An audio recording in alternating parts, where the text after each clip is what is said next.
I was lowering my daughter into the ground when my phone buzzed. I thought it was a message of support, maybe my family finally showing up. But when I opened it, I realized they hadn't just abandoned me. They were celebrating while I buried my child. The ground was soft beneath my heels, the kind of damp earth that swallowed every sound.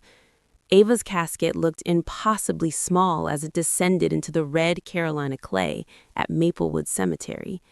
For almost a year, my daughter had fought a rare blood disorder. I had memorized hospital ceilings, learned the rhythm of machines, held her hand through nights that felt endless. And now, there was only silence. A silence heavier than any diagnosis.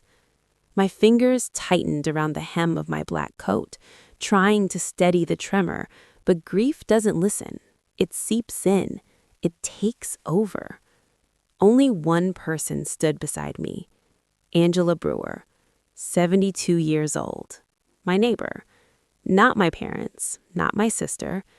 Angela had been there through everything, bringing casseroles during hospital nights, sitting with Ava so I could shower, holding my hand when fevers spiked and hope felt fragile.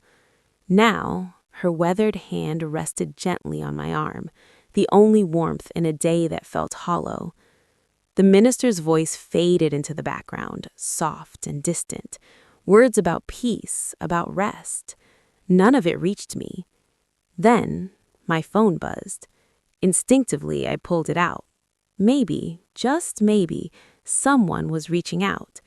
The screen opened to Instagram, and there she was.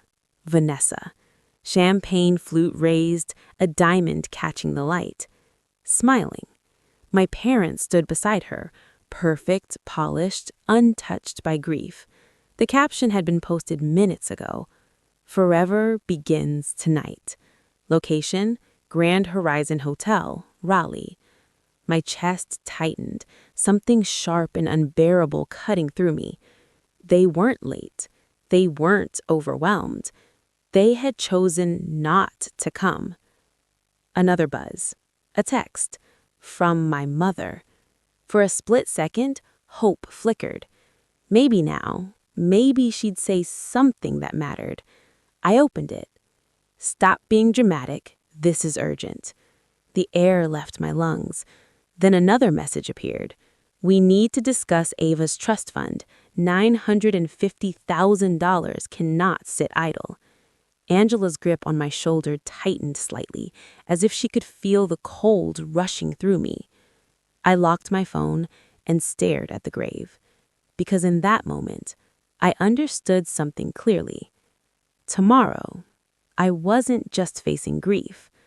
I was facing them. The morning after the funeral, the sky hung low and gray, like the world itself was holding its breath.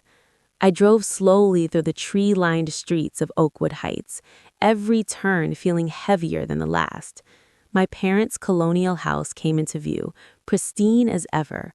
White shutters freshly painted, brick walkways swept clean. Nothing out of place.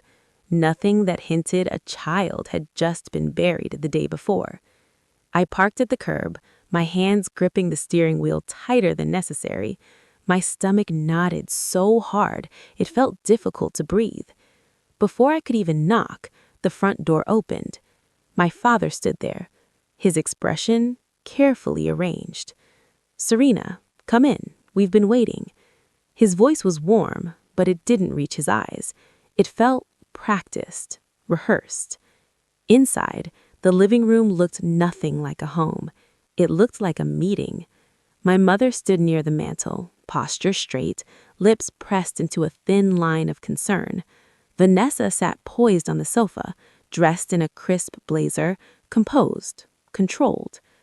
And then I saw her, Mara, once my closest friend, now sitting stiffly at the edge of a chair, avoiding my eyes. Something cold settled in my chest. On the coffee table, a folder lay open, papers arranged in perfect, deliberate stacks. Vanessa leaned forward first, sliding a page toward me with calm precision. "This is simple," she said smoothly. "Ava's trust is significant, and you're in no condition to manage it responsibly." Her tone was gentle, but underneath it, steel. "If you sign here, I'll act as trustee. I can ensure the money is used wisely for the family." My mother chimed in immediately, her voice coated in syrup. "We're only thinking of you, dear. Grief clouds judgment. You shouldn't carry this burden alone." Burden.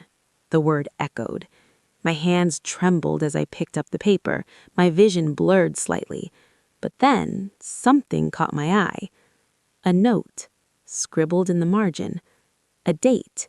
Last winter, months before Ava's condition had taken its worst turn. My breath hitched. They hadn't just thought about this. They had planned it, prepared for it, waited. Ice spread through my veins. I placed the paper back down carefully, forcing my voice to stay steady. "No." The room shifted.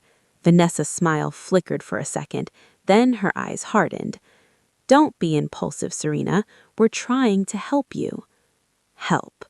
I pushed the papers back toward her. "I'm not signing anything." I stood, my legs unsteady, but my decision wasn't. Behind me, my father's voice cut sharper now. "You're making a mistake." I didn't turn around, didn't look back. The moment I stepped outside, the cool Raleigh air hit my lungs like clarity. This wasn't grief talking. This was something else entirely, something calculated, something cold. And as I walked away, one thought settled firmly in my mind. Tomorrow, I wasn't just facing grief. I was facing them. That night, sleep never came. Every time I closed my eyes, I saw it again. The paper, the date, the quiet certainty that my family had been preparing for Ava's death long before I was ready to even imagine it. I sat at the kitchen table, the folder I had taken from their house resting in front of me, unopened. Like if I touched it, everything would become too real. Instead, my mind drifted backward. 6 years. Back to the night Ethan first mentioned the trust. We had been sitting at the dining table. Ava was asleep upstairs, the house wrapped in that rare, peaceful quiet. He had a stack of documents in front of him, his expression unusually serious. "If anything happens," he began. I remember laughing softly, brushing it off. But he didn't smile. "This is for you to carry on," he said, his voice low, steady. "I gave up your career, your savings, everything for her. I won't let you be left with nothing." At the time, it felt excessive, unnecessary, just another precaution you file away and forget. Now, it was the only thing standing between me and them. The phone rang just after dawn, pulling me out of the spiral. Ethan's parents, Arizona. "Martha?" My voice cracked the moment I answered. "We just heard," she said, her voice already breaking. "Serena, we loved that little girl so much." In the background, I could hear George clear his throat. "If you need us," he added, firm despite the grief, "we'll come, whatever it takes. We're with you." Their sorrow wasn't polished, it wasn't rehearsed. It was real, raw, and it hit harder than anything I'd felt the day before. Later that morning, Angela showed up with coffee in a paper cup and something else in her expression. Resolve. "You can't face them alone," she said, setting the cup in front of me. "You need someone who understands the law, someone who won't be intimidated by whatever that was yesterday." She reached into her coat pocket and handed me a small folded piece of paper. A name. A number. That afternoon, I sat staring at it for a long time before finally dialing. Law Office of Richard Donovan. My grip tightened on the phone. I need help," I said quietly. The receptionist paused, then her tone softened. "We can fit you in tomorrow morning." The next day, I stepped into Richard Donovan's office in Chapel Hill. It smelled faintly of leather and old wood, grounded, steady, nothing like the tension I had just come from. He listened, didn't interrupt, didn't rush. When I finished, I slid Ethan's trust folder across the desk. He opened it, read carefully, then leaned back, adjusting his glasses. Your husband was thorough. I held my breath. You are the residual beneficiary, and this trust has multiple layers of protection. He looked directly at me. They have no legal standing to take it. Relief hit first, sharp, immediate, but it didn't last, because something colder followed right behind it.